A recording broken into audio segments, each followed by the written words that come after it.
Startup Podcast PH is co-produced by Credit Hero, Y Spaces, Tuwala, Simp, Secuna, Schooltech by Edfolio, Maroon Studios, and Compare Loans. Check out our partners in the description. Welcome sa isa na namang episode ng Startup Podcast PH, Kwentuhan at Philippine Startup Week 2025. Andito pa rin tayo sa Mount Canlaon Room of the Philippine Innovation Center here in Marikina. At ang ating kakwentuhan ngayon ay Pasada. Ayan. So, hello Sir Kim and Sir Ed. Ayan. Hello. Hello, magandang hapon sa inyo. Ay, medyo hindi kita si Sir Ed. Ayan. Oh, ayan. So, sige, pa-introduce na lang sirs ng inyong sarili and ano nga ba ang Pasada? My name is Kim, Project Technical Officer ng Project Pasada. Pasada ay isa siyang joint project between Technological Institute of the Philippines and also DOST.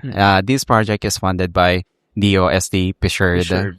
And if I were to describe Pasada, it's a transportation solutions using technology, particularly AI, IoT, and also web analytics. Okay. Si Sir Ed. Yes po, I'm Edward po, and I am Administrative Aid Officer for Pasada team. Basically, Pasada, we want to put a safety features on the public transport vehicles. So that's our goal. To make the road safer for the bus company. So, for buses. Yes, so how exactly? Ano exactly i-install nyo and ano yung mangyayari sa bus?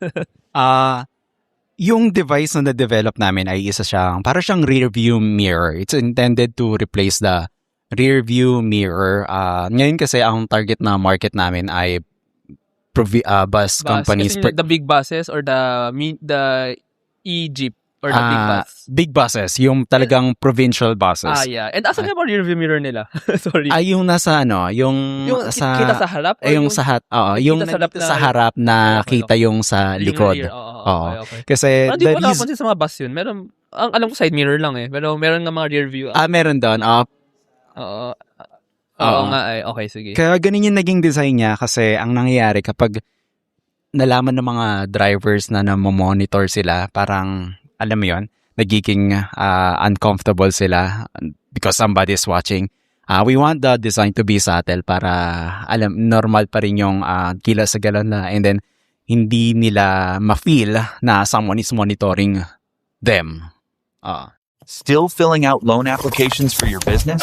Yeah, thought so. Save your time. Grow your business. With Credit Hero, one online application gets you loan offers from multiple lenders. Apply for a business loan now. Visit credithero.com. So paano? At saka anong advantage of when installan nga itong special mirror ba na ito? Or? Yes. Ito ay isang monitoring system kasi ang nangyayari kasi ngayon ay mahirap para sa mga malalaking bus companies na i-monitor yung kanilang fleets and also their drivers' behaviors. So, parang siyang hidden camera. Hidden camera. Okay. Tapos, actually, nasa phase 2 na to ng implementation ng project. Nag-trigger simula nung, if you've heard about the accidents this year involving buses, ngayon, medyo naging enthusiastic particularly yung government agencies na magkaroon ng ganitong technology para maiwasan natin yung mga road crashes that results in fatalities. Itong device kasi nito, it's a precautionary device kasi what it does, it analyzes the driver's behaviors and it would be a lot easier for the, let's say, bus operators to track kung sino ba yung mga drivers nila na medyo pasaway, reckless driver, hindi sumusunod sa mga rules and violations. Okay. So rather than reviewing yung kanilang, let's say, meron silang dashcam or parang sa loob ng CCTV, one by one, ang mangyayari ay meron ng device that automatically sends notifications every time their drivers commits violation with the use of IoTs and also analytics. Tsaka kung nakakatulog na yung driver. Yes. It's actually one of the recent development na ginawa ng project, no? Using yung may drowsiness feature. So, using yung facial detection, yung ratio ng mata mo at saka yung bibig mo ma-analyze ng device kung ikaw ba ay inaantok na. Oo, tapos Kapag inaantok na, magsasend siya ng notification. notification sa bus company. Ah, dito sa mismong device and also sa Doon sa bus driver para magising. yes, oo. Mag-aalarm. Pero basically para siyang dashcam pero hindi nakaharap sa labas kundi sa loob. Diba? Meron sa harap at saka meron din sa loob. Ano, dashcam siya for all? For lahat na Yes, kailangan oo. i-strap? It's all-in-one solutions talaga. Kasi isa din sa mga ginagawa nitong device ay meron din siyang monitoring for tailgating. Kasi particularly sa mga, meron kang recommended distance, di ba? Tapos ayun kapag kapag na monitor ni pasada or ng device namin na masyado kang malapit, ayun, magsasend siya ng mga alerts. So, tailgating si bus dun sa next or yung nasa likod ni bus? Yung nasa harap. Kapag si bus ay nagte-tailgate. Oo, kasi yun yung lalo sa sa mga control niya. sa mga expressway din sa mga Oo. pag mahirap umatras pag anyway, so basically para siyang monitoring ng lahat ng hindi na monitor previously, Tapos meron din ba tong kasi I think yung mga bus may mga blind mga hindi nakikita blind spots, no? So baka ganoon din dito, may cameras din sa mga blind spots. Pwede rin ba yun? I think study namin to dati nung college but may blind spots ang bus, yung mga hindi nakikita ng side mirror sa bandang left and right side, sa bandang baba gitna. Pati yung sa likod, actually, pinakalikod ng bus. Lalo na for yung mga malalaking bus talaga. So, itong si camera, dashcam sa harap, dashcam sa loob, sa camera. Baka pwede rin yung bang bus, may mga CCTV mula sa likod eh. May mga, for all the passengers. Kasi yung mga iba minsan may mga, I think para sa mga magnanakaw or inside or harassment even. Then, pwede rin may camera sa mga blind spots. So, lahat ba to? Or ano bang focus nyo? When it comes to blind spot, hindi siya part ng scope. Mostly ang pinaka-focus ng device namin ay una, yung distance, which is yung tailgating na may measure niya yun automatically. Pangalawa ay yung bad turns, yung mga alanganin na overtake. Using gyroscope, ma-measure niya yung balance ng bus. Kapag lumagpas siya sa threshold, ibig sabihin, alanganin yung pag-overtake mo. And also, yung speed. Okay. Pag overspeed. Medyo tricky yung speed kasi we have different thresholds for different types of roads. Iba yung sa city, iba sa provincial, iba sa expressway. Dito papasok yung AI technology kasi makikita ko nasaan siya? Makikita siya. Mababasa niya yung mga location. Yes, sa location. Ang ginagawa niya ay binabasa niya yung mga road signage. Oo. Tapos, kung ano yung mga nabasa ng road signage, yun yung gagawin niyang basis as a threshold for preventive measures. Galing. Sige. Sige. Baka may add. Pero, so, basically, talagang for driver behavior to. For monitoring driver behavior, actually. Yes. Right. Oo. Tapos, sige. So, kung malaman ng company na yung mga driver ay pasaway yung iba, anong gagawin? Anong mangyayari? So, monitoring din, ano na mangyayari? With that, since meron po kaming web app, meron po kaming mobile device, which is si driver po. Of course, i-register natin siya dun sa company's database. So, dun po sa database na yon, makikita natin dun yung details nung driver. So, dun po sa nakakollect na details or sa nakakollect na data nung device natin, makikita natin yung details na lahat ng, for example po, nung na-violate ni driver, makikita natin dun yung history niya. Then, the company or the operator can decide if is punishable ba, kung what punishment they proceed or kung tatanggalin ba siya or whatsoever. And also, the mobile app also has a learning module. So, kung nakikita naman na kailangan mo ulit mag-aral kasi kaskasero kayo. So, the mobile itself can build na ulit para ma-enhance ulit yung learning ng mga drivers natin. Alam ko kung anong nasa isip ng mga nakikinig nito. Hindi mo ba sa mga motorsiklo? May ganun din ba kayo? Sa motor, this is something, siguro pag nag-scale na kami, no? Tapos mas naging successful na. But for now, yung focus namin dito sa Pasada ay mga muna, provincial bus companies. Pero totoo, no? Actually, ako kasi I'm a backpacker, Wow, traveler ako talaga. Nagbabas ako. Lalo na yung mga well, safe. Usually, somehow may safety standards yung mga ibang buses. Pero may mga iba pa rin, lalo na yung mga mas malalayo. Pasaway talaga yun. Naka-experience na ako. Takot na ako nung nasa Mountain Province. Parang feeling ko malalaglag na kami sa bangin eh. So, pero buti naman, buhay pa ako. Pero anyway, I think meron tong actual application para makontrol yung drivers ng mga bus companies. And even ngayon, alam niyo ba? Malamang alam niyo na. Meron ng bus na Cubao to Jensen. So, may mga ganun eh. So, ano nga bang, sinong bus companies ang plano nyo dito? Well, you're from TAP, Metro Manila. So, provincial ba Luzon or even ba Visayas, Mindanao? So, anong nakikita nyo na mari-reach ng ni Pasada? Siguro, location-wise, mas maganda na mag-focus muna kami dito sa mga provincial bus companies na nag-ooperate dito sa Quezon City, particularly sa Cubao. Kasi hub siya ng mga bus companies. Ayun. Pero later on, pag once na nag-scale na kami and then mas lumawak na yung demand, we'll be more than happy to scale sa other provinces. I'll give you some nakapag Mindanao na ba kayo? Yes. Kasi nag-ikot ako sa Mindanao, so nagkwento na naman, 2 months ako nag-ikot sa Mindanao, puro ko bus. Nag-ano pa nga ako, Davao to Zamboanga. Alam mo gano'ng kalayo yun? Davao to Zamboanga, mga siguro 8 hours? No, 24 hours yun. 24 hours. Pero grabe ang bus system sa Mindanao, grabe. Sobrang laki ng Mindanao, Davao to Cagayan de Oro, 8 hours. Ayan. Okay. For me, actually, Luzon kasi siya, manipis siya di ba? Ang Mindanao, malaking square malaking rectangle siya actually. So, for me, kung sa Pilipinas, mas malaki ang opportunity nito sa Mindanao. Tapos, medyo built na yung mga bus systems doon, mga bus lines. And I think they'd be happy to have this technology.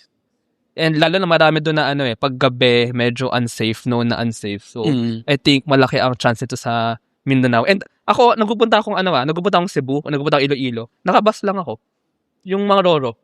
So, pwede rin to sa mga Roro actually na So, yeah, yes, definitely. Feeling ko nga, goods to now kasi paangat ang bus. Yun nga, may Cubao to Jensen Paangat ang bus system plus Roro sa Pilipinas. So, I think you're on the right timing then. Yes, totoo. Especially ngayon na mas malawak yung demand when it comes to mga bus liners ngayon. BRT, BRT. Ay, nga sa yung carousel even.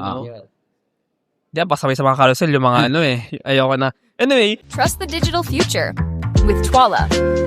Secure and tamper-proof digital signature. Electronic notarization service. And custom AI agents for intelligent document workflows. Visit twala.io to learn more.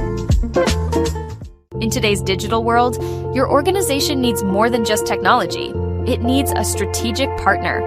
At Symph, we build web and mobile apps that drive innovation for startups, enterprises, and organizations worldwide. Visit symph.co today. Protect your assets from bugs before bad hackers exploit them. And launch your products seamlessly with Secuna, your trusted partner in cybersecurity.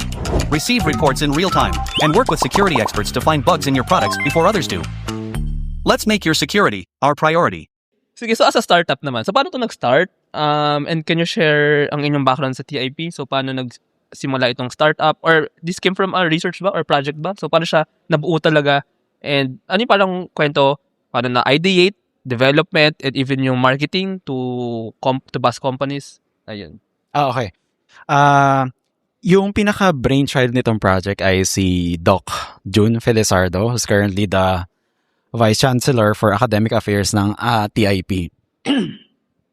Tapos, idea niya to dahil na din siguro para makapag-promote kasi naniniwala kami na majority of the bus accidents, even the casualties and fatalities could have been prevented kung meron lang tayong magandang monitoring system at na data-driven. So, yun yung pinaka-trigger and that's also one of the primary projects problem that we're trying to solve.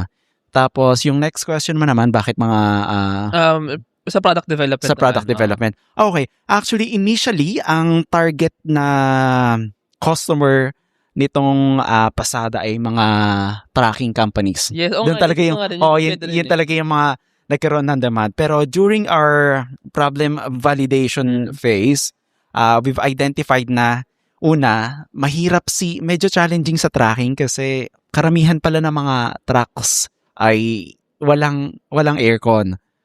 So, yung device ay, since madaming mga systems na nag-ooperate within the device, prone siya to overheating.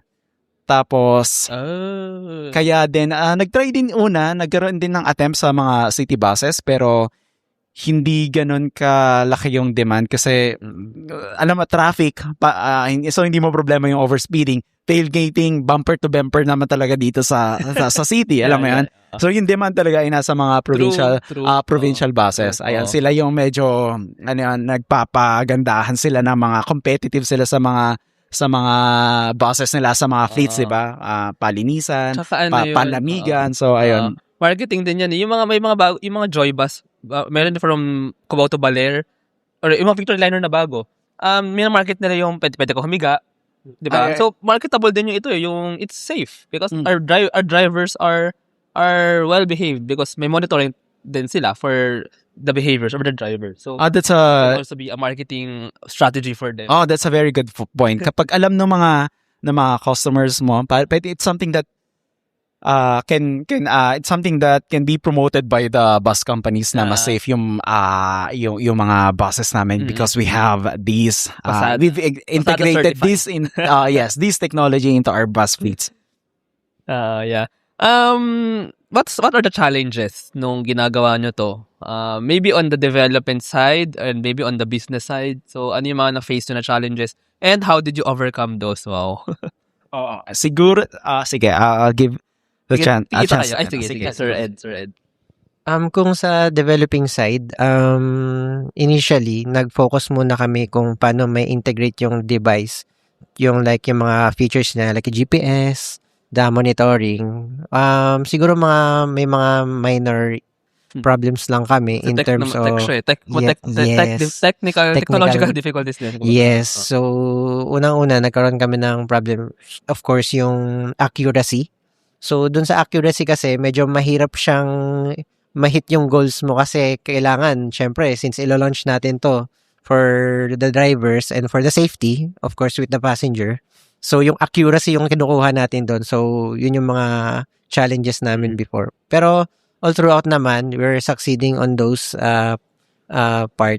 So, nagkaroon naman yung software team and the hardware team for further enhancing and accuracy. So, nagkaroon sila ng brainstorming doon. So, yun, isa yun sa mga And this is partnership nga ng DOST P-Shared po. And TAP Nitro ba? Or TAP Technocore po. Technocore, sorry, nagbanggit ng ibang Pero Technocore, incubator din sa TAP? Yes. TAP Manila or Quezon City. So dalawa na pala incubator doon. Tama ba? Isa lang yung pinaka-incubator ng TIP, yung Technocore. I think yung Nitro, isa din siya sa projects na ini-incubate ngayon ni Technocore. Sorry. Okay, ganun pala. So Technocore yung who can I contact to? Who can I contact to do podcast interview sa mga startups ni Technocore? Sige, I'll connect you sa Technocore. PIP. Siguro may mga 5 projects ngayon na ini-incubate. I think. Malapit lang ako, taga QC lang din ako eh. So, taga-Cubao lang ako eh. So, anyway, so you are researchers ba sa TIP or how did you come into the project? Okay, mga kami, project hires. Okay. From TAP rin kayo or project TAP graduates kayo na so because may project si TAP through Technocore with DOST P-Shared. Kami yung mag-implement kayo. Yes. I see. Okay. So anyways, parang founding team na rin naman kayo kasi tama ba? Or yes, kasi founding implementors. Totoo. Founding operators. So, sige. Ang next question kasi is, what is startup success for you? Pero, I think yung answer naman pa rin kahit na hindi kayo parang talagang founders. Pero, pa rin kayo, founding implementers eh. So, sige. What is startup success or how can you tell Pasada's success? Kumbaga. Ako. How I envision success is being able to provide value sa mga end users. Like in our case, dito ay maramdaman siguro the feeling ng mga drivers na kapag sasakay sila ng mga bus ay they feel safe. That's also a huge success for us. But financial wise, of course, kapag nakapag scale na din kami and then nakapag siguro na it's one of the objectives namin ay to lobby maging ma-adapt siya ng mga na law na i-adapt yung itong technology. So so that's one of the legal and also financial aspects, and then papasok yun yung mga na din lagi, siya. pati yung mga kanina yun, mga interviews yun ang hack sa startup yun eh. Hack sa mga startups yun eh. Ibebenta mo sa mga businesses, B2B kayo, bus companies, dahil required sila. Yes. For for certification, ganyan. Ayun. Oo. So, pag nangyari yun, ayun yung pinakasiguro definition namin ng success, kasi when it comes to sales and dun sa pag-scale, everything will follow. Sige, before we open the floor to questions from our live audience, what is the vision? Ayan, vision. Or parang ano yung future talaga na naka-foresee, nakikita nyo dito na yun nga, national scale implementation, ganun ba? So ano yung vision? Yung vision namin ay not just to scale here in the Philippines and also overseas. Kasi this technology is one of its kind, and wala pang ganitong technology when we did our research, even with other countries. Speaking about that, actually kasi may isang bansa alam ko makakagamit nito.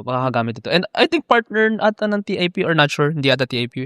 Anyway, galing kasi akong Taiwan. I lived there 5 years. Sobrang Taiwan, di ba? Medyo first world ata ang Taiwan, I think. Pero ang daming bus accident dun. Sobrang dami. Gulat kayo actually. I think may mga reasons. Pero ang dami ding, alam ko may mga partnership ang Taiwan sa Pilipinas na mga bus Mapua ata, or basta may ibang schools, Mapua, FEU, I'm not sure. Ay, parang TAP nga rin ata eh. So may mga studies joint studies, paano ma-improve yung bus driving, paano madalisan yung accident. So I think pwede to sa mga, baka nga makahanap, kung naghahanap pa, nagpayo na kung makahanap kayo ng mga grants, I think meron mga Taiwan, Philippines na studies for this. So ayun, check nyo, promise. Maraming check na rin yung bus accident sa Taiwan. Marami. So, sige. Check namin yan. Promise, known yun. Sa Taiwan. Anyway, so yun, may plano rin kayo to go to Taiwan, to go outside the Philippines. Kasi parang, medyo bago nga talaga itong ginagawa niyo.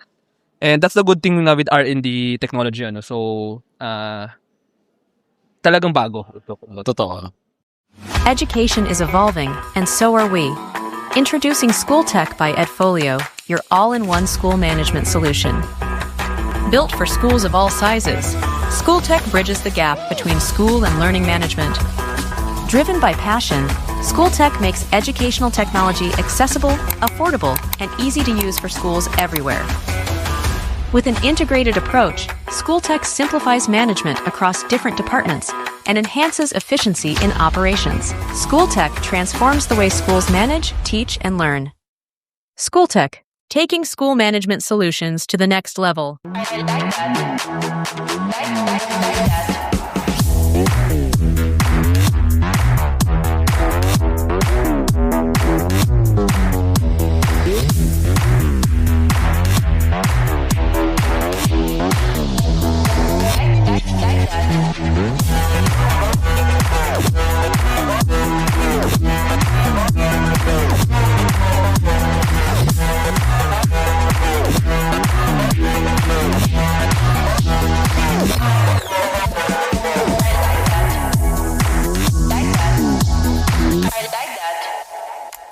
Running a business?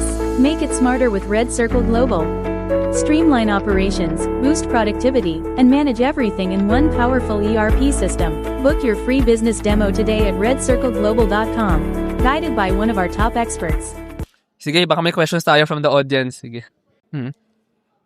Pero so ang question, baka pwede sa mga in-drive, sa mga taxi. Ang Grab kasi, di ba, mayroong yung parang sound, may sound, nagre-record sila ng sound. Pero, what do you think na i-implement ito sa mga, ano ba tawag doon? Private taxi, cars, even taxis di ba? Mga taxi? Or... that's actually part of the bigger plans, kasi sobrang lawak na market mo kapag sinama mo dyan yung mga TNBs and then yung mga taxis, mga Grabs. Pero yung pinaka-immediate namin for next year once we start launching the product ay focus talaga muna kami sa mga bus companies. Kasi just bus companies alone, halimbawa isang bus companies pa lang, nasa ano pala nasa 100 to 200 si mga fleets nila. Ganun pala siya kadami. Ganun kalawak yung market. True. Sige. Any more questions? Oo. So, ito ngang si Pasada. Ano ba tawag doon sa product? Pasada din ba or Yung pangalan ng project namin ay Pasada. Yung device din namin ay Pasada. Pero yung pinaka ano man tawag dito, yung sexy name ng product, we're still trying to magiging acronym din ba yan? Acronym din ba? pwede, pero But anyway, sige. So si Pasada or si yung device sa drive may dashcam pa rin sa driver, then sa harap nga for tailgating. Meron din ba for sa mga tao sa likod? Even yung conductor, maybe, no? Baka bad behavior yung conductor or ano. So, meron din ba sa likod? Actually, when we start talking to bus companies, isa din to sa mga naging request nila. Para hindi siya parang yung device, magkaroon din siya ng CCTV-ish features. Pero, ayun, every time, siguro part din ng na-mention mo kaninang challenge, every time we talk to bus companies, may mga suggestions silang mga laging lumalabas na pwede namin talagang implement at magamit for product development. Ang magiging challenge lang namin ay when we start to integrate all yung mga suggestions, ay baka hindi rin kayanin ng device. Maging prone siya. So, it's something that we can improve in the future, but for now, we're focusing on the MVP. Makapag-launch lang kami, and then yung mga future iterations and developments later on pwede namin siyang gawin. Kasi yung magiging challenge naman dito ay, halimbawa, sinama din namin yung CCTV features niya ay yung storage. Yeah. And yung storage na ginagamit namin ngayon ay AWS or Amazon Web Service. And yung ganitong klaseng storage na satisfies our requirement and also the security features, hindi siya medyo may kamahalan siya. So, ngayon, ang siguro focus ng monitoring at saka yung mga pag-capture ng mga videos ay more on talagang sa violations muna. Yeah. Tsaka focus muna, pakitain muna yung yung Oo. Thank you. Sige sige, questions pa? Or okay na ba? Okay na. Ayun, sige. Ayun, thank you so much, sirs. By the way, sirs, anong background din nyo? If I may ask lang. Tech ba? Or siya ay IT. IT? Ako naman ay urban planning. So, transportation. Okay. Transportation sa bagay.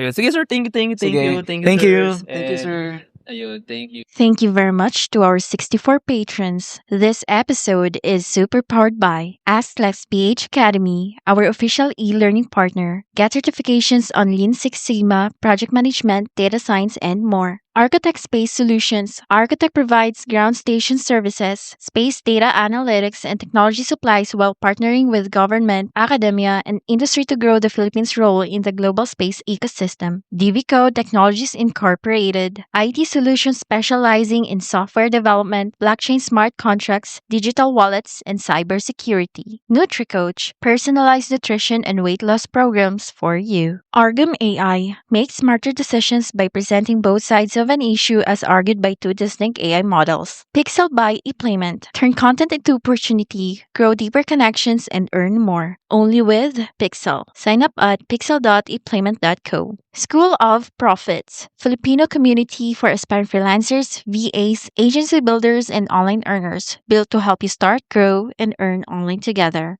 Founders Launchpad, our ecosystem partner, early stage accelerator providing venture capital funding, operational support, and mentorship. Hire Business Solutions, provider the most configurable cloud-based payroll system in the Philippines. Agile Data Solutions, the Philippines' fastest growing market insights tech company with its data gathering platform, HustlePH. SmileChecks, streamlined hiring and onboarding with automated background checks. Cloud CFO, cloud accounting service provider for business ready to grow. Cloverly, all-in-one digital platform for property developers. Body Beaties, accessible and personalized diabetes self-management application. HKB Digital Services, tech-based business tools including payroll, ticketing, and loyalty rewards. Hyperstocks, digital banking enabler for rural and thrift banks. One CFO, CFO services, bookkeeping and tax, payroll processing for startups and small businesses. Wonder Brand, data science-driven brand strategy and design for emerging markets. This episode is powered by Josie AI, Uplift Code Comp, Board Prep, Kansan Barley, East Point Business Outsourcing Services, Filipina Home-Based Moms, Hex Colony, Jur.ph, Big Giant Games, Pahatid PH, Sugbodok, Algacon Aquafeeds Juan Alj, Grey Wolf Technologies Philippines, Pareto Consulting, Sirius MD. Support the podcast through the links in the description.